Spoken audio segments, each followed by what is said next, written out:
Okay, next topic is the structure of ovule. We study about the anatropous ovule. आता anatropous ovule काय आहे तुम्हाला पिस्टिलचं गायनोस्टियमचं structure माहिती आहे. स्टिग्मा, स्टाईल आणि ovary. Ovary is a swollen part and ovules are include in ovary. ओव्हरीमध्ये आपल्याला ovules बघायला मिळतात. मग ओव्ह्यूल्सची अरेंजमेंट ही वेगवेगळी असते. काही वेळेस तुम्हाला जास्त ओव्ह्यूल्स बघायला मिळते, काही वेळेस फक्त सिंगल ओव्ह्यूल बघायला मिळेल. आणि ओव्ह्यूल्स कसे असतील, मग सिंगल असेल त्याला युनि ओव्ह्युलेट म्हणणार, आणि जर जास्त ओव्ह्यूल्स असतील मोर दॅन वन त्याला मल्टी ओव्ह्युलेट कंडिशन असं म्हणणार. मग आपल्याला ओव्ह्यूल्सचं स्ट्रक्चर बघायचं आहे. ओव्ह्यूल्सचं स्ट्रक्चर प्रत्येक प्लांटमध्ये सेम असणार, फक्त त्याची अरेंजमेंट आणि त्याच्या टाइप्सनुसार त्याच्या अरेंजमेंटनुसार त्याचे टाइप्स पडतात. आपण जे बघणार आहोत अॅनाट्रोपस ओव्ह्यूल. आता अॅनाट्रोपस ओव्ह्यूल कसा आहे की तो इन्व्हर्टेड आहे, म्हणजे ज्यावेळेस तो ग्रो होतो तो 180 डिग्रीमध्ये टर्न होऊन जातो, म्हणून त्याला इन्व्हर्टेड ओव्ह्यूल म्हणतात. अॅनाट्रोपस ओव्ह्यूल जे आहे त्याचं मायक्रोपाईल एंड जे आहे ते फ्युनिकल जवळ असतं, आणि the inverted ovule the micropyle is downward and nearer to the funicle is called the anatropous ovule. की micropyle end कुठे फ्युनिकल जवळ येतो त्याला anatropous ovule म्हणतात. The anatropous ovule is more common in angiosperm. आपण जर अँजिओस्पर्मिकचा स्टडी करत असतो तर त्याच्यामध्ये बघायला मिळेल की जास्तीत जास्त अॅनाट्रोपस ओव्ह्यूल्स आपल्याला बघायला मिळतात. त्याच्यामध्ये 82% जे प्लांट आहे त्याच्यामध्ये अॅनाट्रोपस ओव्ह्यूल आपल्याला बघायला मिळतो, म्हणून आपण अॅनाट्रोपस ओव्ह्यूलचे स्ट्रक्चर स्टडी करतो. मग अॅनाट्रोपस ओव्ह्यूल म्हणजे ऑल ओव्ह्यूल्स मध्ये तुम्हाला काय बघायला मिळेल की 2 पार्ट्स मध्ये consider stalk like structure and the body of ovule. Body जे आहे ते दोन याच्यामध्ये, एक तर स्टॉक आणि ओव्ह्यूल असे दोन स्ट्रक्चर त्यामध्ये बघायला मिळतात. मग ज्या ठिकाणी स्टॉक अटॅच असणार त्याला म्हणणार प्लॅसेंटा.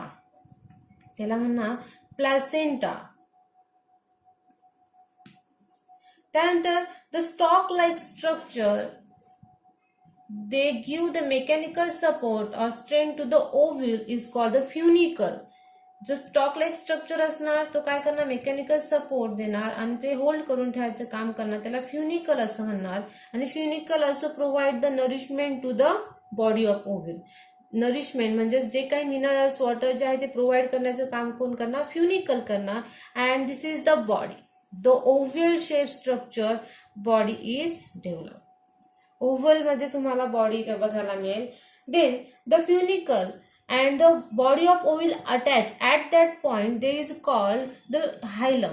ज्या ठिकाणी फ्युनिकल आणि ओव्ह्यूलची बॉडी अटॅच असेल त्या पॉइंटला काय म्हणतात, मग हायलम असं म्हणतात. Okay. Then body consider mainly 3 parts. जी बॉडी आहे ती 3 पार्ट्स मध्ये डिवाइड होते. 1 the integument, then second is the nucellus, and third one is the embryo sac. This is the most important part in the ovule, embryo sac. It is also called the female gametophyte. यालाच काय म्हणतात, female gametophyte. आता arrangement कशी आहे, integument is the outer most protecting covering and 1 or 2 layered covering. Integument काय आहे, एखादी वेळेस 1 कव्हरिंग असेल तर ते मोस्टली कॉमन इन जिम्नोस्पर्म, त्याला युनिटेग्मिक म्हणतात. 1 जेव्हा असेल, 1 कव्हरिंग असेल ते फक्त जिम्नोस्पर्म मध्ये बघायला मिळतं. 1 इंट्युग्युमेंट कव्हरिंग असेल तर त्याला काय म्हणतात, मग युनिटेग्मिक. कशामध्ये बघायला मिळतं, जिम्नोस्पर्म मध्ये. जिम्नोस्पर्मच्या जे ओव्ह्यूल्स आहेत त्यामध्ये युनिटेग्मिक कंडिशन बघायला मिळते. पण ज्यावेळेस या इंट्युग्युमेंटच्या कव्हरिंग 2 असतील, म्हणजे अशा पद्धतीने आउटर अँड इनर, त्याला बायटेग्मिक कंडिशन असं म्हणणार. आणि अँजिओस्पर्म मध्ये तुम्हाला बायटेग्मिक इंट्युग्युमेंट बघायला मिळेल. हे काय आहे, मग इंट्युग्युमेंट प्रोटेक्टिंग कव्हरिंग आहे, म्हणजेच काय outer most layer integument, outer and inner. Okay. At the maturity when ovules are developed into seed, ज्यावेळेस ओव्ह्यूल सीड मध्ये डेव्हलप होतं, इंट्युग्युमेंट काय फॉर्म करतात, seed coat. Integument develop the seed coat. म्हणजे ज्यावेळेस ओव्ह्यूल जे आहे ते मॅच्युअर होऊन जाणार, सीड मध्ये डेव्हलप होऊन जाणार, त्यावेळेस हे integument seed coat. Seed coat काय असतात? Seed coat is the covering of seed. सीडची जी कव्हरिंग असते त्याला सीड कोट असं म्हणतात. Then nucellus.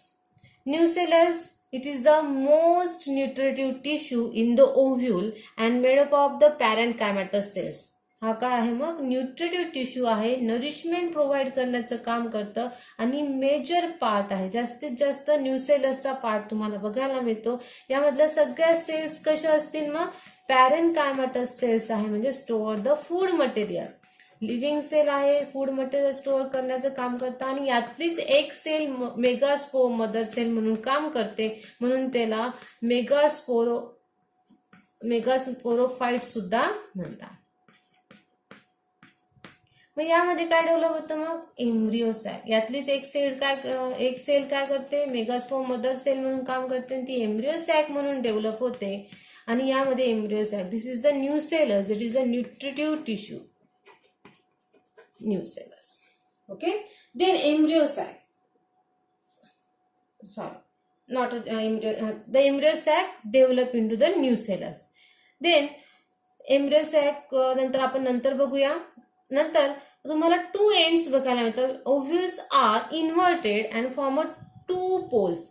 टू पोल्स बघायला मिळतात, म्हणजे टू तुम्ही म्हणू शकता जसं साऊथ पोल आणि नॉर्थ पोल आहे तसे इथे टू पोल्स बनतात. The lowermost end is called the micropyle or micropylar end. Micropyle or micropylar end. Okay, micropylar end बघायला मिळेल. मग मायक्रोपायलर एंड कुठे बघायला मिळेल तुम्हाला? The integument are arise at the base of the ovule called the chalaza. Base of the ovule called chalaza or chalazal end. Base of the integument arise from the base of the ovules and form the whole around the nucellus. ते न्यूसेलसच्या आजूबाजूला covering करतात, पण एका पॉइंटला ते काय करतात? तिथं पोर लाईक स्ट्रक्चर, इथं जसं दाखवलंय तशा पद्धतीने इतकी मोठी स्पेस त्यामध्ये नसते, तर अगदी फाईन पोर लाईक स्ट्रक्चर तुम्हाला बघायला मिळेल. And the pore like structure is called the micropylar end. Integument जिथे काय होतात? अटॅच होत नाही, एक पोर लाईक एक पाथ तिथं सोडून देतात, रस्ता तिथं सोडून देतात, त्याला मायक्रोपायलर एंड असं म्हणतात. अँड मायक्रोपायलचं काम काय आहे मग? The help to the entry of pollen grain और पोलन ट्यूब.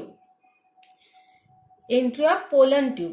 ते मायक्रोपायलचे एंड काम काय असतं की ज्यावेळेस पोलन ग्रेन स्टिग्मावर जाऊन पडेल त्याला एंट्री देऊन काय करणार मग की जे मेल गॅमेट्स तयार होतात पोलन ग्रेन्सचे, ते पोलन ग्रेन्सचे मेल गॅमेट त्याला रस्ता तयार करून देण्याचं काम कोणाचं असतं? मायक्रोपायलचं असतं.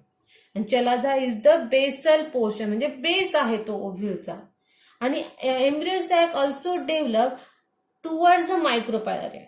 एम्ब्रियो सॅक जी आहे ती नेहमी मायक्रोपायलर एंड जिथं असेल तिथंच ती डेव्हलप होईल आणि त्यातलीच ती सेल जी आहे मायक्रोपायलर एंडची ती काय करेल? एम्ब्रियो सॅक मध्ये डेव्हलप होण्याचं काम करेल. आता एम्ब्रियो सॅकचं स्ट्रक्चर कसं आहे ते आपण बघूया. This is the embryo sac, the most important part in the ovule, embryo sac. तो स्ट्रक्चर आपण बघूया एम्ब्रियो सॅकचं. एम्ब्रियो सॅक मध्ये कसं बघायला मिळेल तुम्हाला? सॉरी,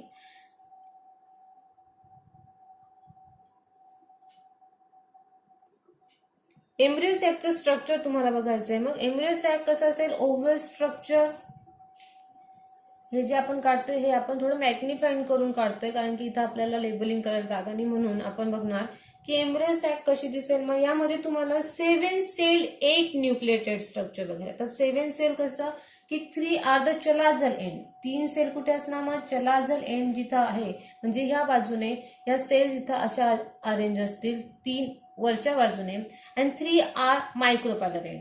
3 सेल जे आहेत ते मायक्रोपायलर एंड कडे असणार, म्हणजे अशा पद्धतीने. And 1 is the centre. 1 cell कुठे असणार? सेंटर. मग किती सेल झाल्या? 1 2 3 4 5 6 7. 7 सेल झाल्या. 7 सेल. आता न्यूक्लियस किती आहे यामध्ये? 1 cell have 1 nucleus, 2 nucleus, 3 nucleus, 4 nucleus, 5 nucleus, 6 nucleus, and the innermost and the central cell having got 2 nuclei. यामध्ये तुम्हाला 2 न्यूक्लिया बघायला मिळतात. Therefore 1, 2, 3, 4, 5, 6 and 7 and 8. 8 nuclei. Therefore the embryo sac is also known as the 7-celled 8-nucleated structure of embryo sac. त्यालाच काय म्हणतात मग 7-cell 8-nucleated structure of embryo sac. मग याच्यामध्ये जे मायक्रोपायलर एंड कडे जे सेल्स असतील त्यातली 1 cell is the egg cell. त्यातली 1 सेल काय असणार मग egg cell, also called the female gamete. त्यालाच काय म्हणणार मग फिमेल गॅमेट असं म्हणणार. The lateral 2 are synergids. Lateral 2 are synergids. ते 2 असतील त्याला सिनर्जिड्स असं म्हणणार. The egg cell forming the female gametes त्याला आपण म्हणणार. And the synergies provide the nourishment and also provide the nourishment of the female gametophyte at the time of fertilization. या काय करणार नरिशमेंट प्रोव्हाइड करण्याचं काम करतात फर्टिलायझेशनच्या वेळेस. The 3 are antipodes towards the chalazal end. ज्या चलाझल एंड कडच्या 3 सेल्स आहेत त्याला काय म्हणणार मग अँटीपोडस सेल्स. ह्या सुद्धा काय आहे मग अँटीपोडल्स किंवा अँटीपोडस सेल्स, आणि ह्या सुद्धा नरिशमेंट प्रोव्हाइड करण्याचं काम करतात at the time of fertilisation. Provide the nourishment to the all parts. Then central 2 nucleated cells called the secondary nucleus. secondary nucleus. याला secondary nucleus म्हणतात. and also form a triploid endosperm. हे काय form करतं मग endosperm. Endosperm काय आहे ज्यावेळेस तुम्ही बघतात की सीड मध्ये जो पार्ट डेव्हलप होतो अराउंड एम्ब्रियोच्या आजूबाजूचा तो काय असणार मग एंडोस्पर्म असणार. आणि endosperm also provide the nourishment tissue आहे एंडोस्पर्म. आणि याच्यानंतर मग ह्या काय असते मग हे पूर्णपणे हे जो ओव्ह्यूल आहे त्याच्यामध्ये ही एम्ब्रियो सॅक असणार. Embryo sac develop into the embryo. That the zygote after fertilization the egg cell forms a zygote. zygote मध्ये डेव्हलप होणार तो एम्ब्रियो डेव्हलप करेल. आणि ही जी ओव्ह्यूल आहे तो कशामध्ये डेव्हलप होऊन जाणार सीड मध्ये डेव्हलप होऊन जाणार. आणि सीड नंतर मग काय होणार न्यू प्लांट न्यू जनरेशन द्यायला ते कॅपेबल असणार. दिस is the structure of ovule.